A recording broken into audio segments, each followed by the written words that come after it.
मोदी जी ने बहुत सही कहा। हमारे देश के अंदर दो किस्म की राजनीतिक धारा के लोग हैं, सत्ता पक्ष के लोग और विपक्ष के लोग।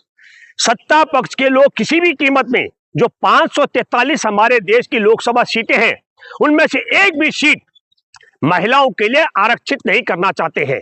और पूरे विपक्ष ने सर्वसम्मत प्रस्ताव पास किया और कहा, संसद के अंदर, भरी संसद के अंदर देश और दुनिया दर्शक थी।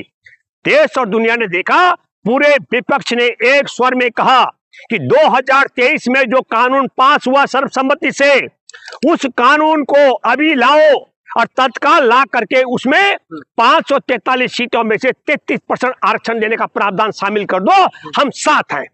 लेकिन मोदी जी और उनके गठबंधन ने कहा, उनकी सरकार ने कहा, हम 543 सीटों में से एक भी सीट महिलाओं को नहीं देंगे। तो अब आपका जो सवाल है और दर्शकों को सोचना चाहिए, देश की महिलाओं के आरक्षण के खिलाफ कौन है। दूसरी बात, उस कानून के संदर्भ में एक झूठा प्रचार किया जा रहा है कि विपक्ष के कारण महिला आरक्षण बिल गिर गया। यह बहुत झूठ और बेईमानी भरा मामला है।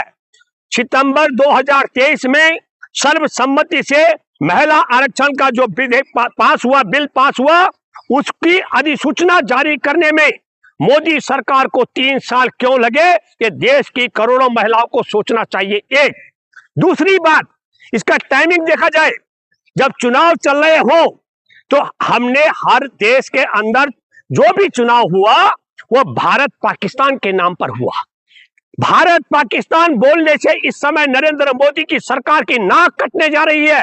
संसार का सबसे बड़ा युद्ध जो ईरान पर इजराइल और अमेरिका का हमला है, मैं तो संसार में सबसे बड़ा आतंकी देश मानता हूं अमेरिका को। सर, इससे महिला बिल का क्या लेना? मैं आज यही आ रहा हूं, यही तो बदनाम कर रहे हैं आप लोग। चाहते नहीं है महिला आगे बढ़े। देखिए, मैं कह रहा हूं, इसके महिला इसीलिए क्यों ऐसे टाइम पर, एक तो इस समय भारत पाकिस्तान नहीं कर सकते हैं क्योंकि पाकिस्तान इस समय शांति के दूत के रूप में पूरी दुनिया में भूमिका अदा कर रहा है। भारत ही नहीं, भारत के करोड़ों घरों में गैस के लिए अकाल पड़ गया था इसी युद्ध के बीच में। इसलिए भारत के ही करोड़ों परिवार नहीं, पूरे संसार में सब लोग ये चाहते हैं किसी भी कीमत पर वो जो ईरान पर अमेरिका और इजराइल का ये आतंकी हमला है, ये खत्म होना चाहिए, बंद होना चाहिए।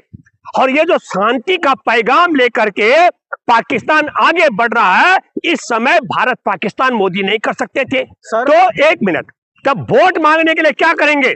आप भारत पाकिस्तान नहीं कर सकते, आप हिंदू मुसलमान नहीं कर सकते हैं, तो आपने एक नया एजेंडा शुरू किया। वो क्या करा? महिला और महिला विरोधी का। लेकिन मैं आपके माध्यम से दूसरी बात कहना चाहता हूं। एक, पूरी दुनिया में उत्तर प्रदेश के बराबर आबादी का पाकिस्तान, उसने जो शांति की भूमिका अदा करने जा रहा है। एक दूसरा, एप्स्टीन फाइल में जिस तरीके से नरेंद्र मोदी का खुलासा हुआ कि नरेंद्र मोदी पहले एप्स्टीन के इशारे पर 2017 में जाकर के इजराइल में डांस करते हैं और अब 2026 में ठीक ईरान पर अमेरिका और इजराइल के आतंकी हमले से पहले 2 दिन पहले इजराइल जाते नहीं है। नरेंद्र मोदी का आप यूनिफॉर्म कोड देखिए।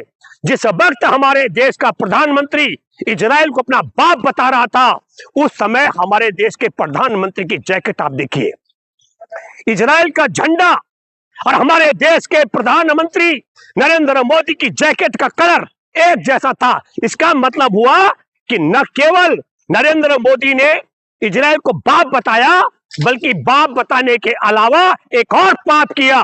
क्या पाप किया? उनके रंग का झंडा। अरे मैं आपको बताता हूं, इसका क्या लेना देना है महिला बिल से? आप तो पहले ये समझाइए। आप भारतीय संसद से आप पहुंच जाते हैं इजराइल के संसद तक। अच्छा, एक बात बताइए कि जब हमारे देश में करोड़ों लोगों को गैस की दिक्कत सता रही हो ईरान पर हमले के कारण, तो मैं क्या हमारे देश के करोड़ों नागरिकों की बात नहीं करूंगा?